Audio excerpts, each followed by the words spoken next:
Photo এবং video post করতে পারবেন। আজকে পুরো প্রসেসটা আপনাদের শিখেছি এই ভিডিওর মাধ্যমে।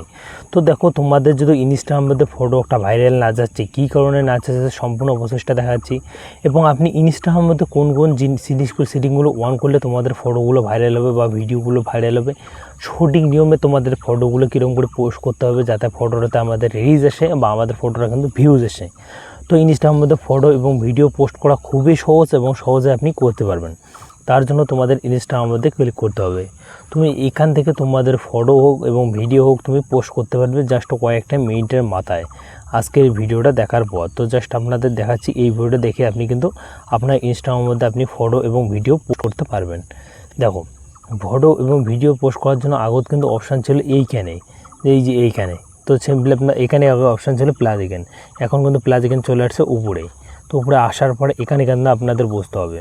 দেখো, এখানে দেওয়া আছে পোস্ট, স্টোরি, এগুলো দেওয়া আছে। দেখো, পোস্ট, স্টোরি, রিল, লাইভ এগুলো দেওয়া আছে। তো আমরা কিন্তু আপলোড করবো না, আমরা কিন্তু পোস্ট করব। তো ফটো পোস্ট করার জন্য তোমাদের কী করতে হবে, এখান থেকে বেছে নিতে হবে তুমি যে ফটোটা আপলোড করবে ওই ফটোটা। তো তুমি চাইলে শুধু একটাই ফটো আপলোড করতে পারো, চাইলে একসাথে কিন্তু অনেকগুলো ফটো আপলোড করতে পারো। তো আমরা আপনাদের সিঙ্গেল ফটো একটা পোস্ট করা শিখেছি। তো সিম্পলি এখানে ক্লিক করে আমরা নেক্সটে ক্লিক করে দেবো। নেক্সটে যখনই ক্লিক করে দেবো এখানে কিন্তু আবার ফটোটা চাইলে তুমি এডিট করতে পারো, এগুলো কিন্তু অপশান দিয়েছে। তো আমরা এডিট না করে আমরা ডাইরেক্ট এখানে ক্লিক করে দেবো। এখানে ক্লিক করে দেবো। দেখো, তুমি চাইলে এখানে তোমার ফটোটা যে আছে তুমি কিন্তু এখানে একটা সং অ্যাড করতে পারো। সং অ্যাড করার জন্য সিম্পলি এখান থেকে একটা সং নিয়ে নেবেন। এখানে কিন্তু দেখো ট্রেন্ডিং সং, এগুলো একটা সং আপনি নিয়ে নেবেন। তো নিয়ে আপনি এই কর্নারে ক্লিক করে দেবেন। দেখো, এখানে রাইটে ক্লিক করে দেবেন, তোমার সং একটা অ্যাড হয়ে গেল। সং অ্যাড হওয়ার পর্যন্ত দেখো এখানে ক্যাপশান দিবেন, তোমার যে ফটো অনুযায়ী তুমি একটা ক্যাপশান দিয়ে দেবে। তারপর তোমাদের লিখতে হবে হ্যাশট্যাগ। তো হ্যাশট্যাগটা কী জিনিস, তোমাদের যে নাম আছে বা তুমি যে ফটো পোস্ট করবে এখানে লিখবে নিউ ফটো।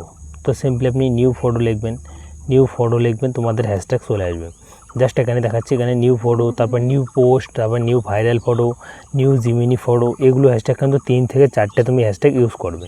ইউজ করার পর এখান থেকে তোমাদের কাজ শেষ হয়ে যাবে। তুমি চাইলে এখান থেকে ডাইরেক্ট কিন্তু তোমার ফটোটা তুমি আপলোড করো। আরেকটা বিষয়, তুমি এখান থেকে তোমাদের যে লাইকটি আছে তুমি কিন্তু এটা অফ করে দিবে, কারণ যখন তুমি অন করে দিবে তোমার নতুন অবস্থায় কিন্তু ভিউজ না আসলে তোমার ফটোতে কিন্তু কেউ লাইক করবে না। আর একটা মেন বিষয় তোমাদের এখানে কাজ করতে হবে, সেটা তোমার ফেসবুকটা এখানে কিন্তু অন করতে লাগবে। তুমি যেই ফটোটা এখানে পোস্ট করবে সেই ফটোটা কিন্তু অটোমেটিক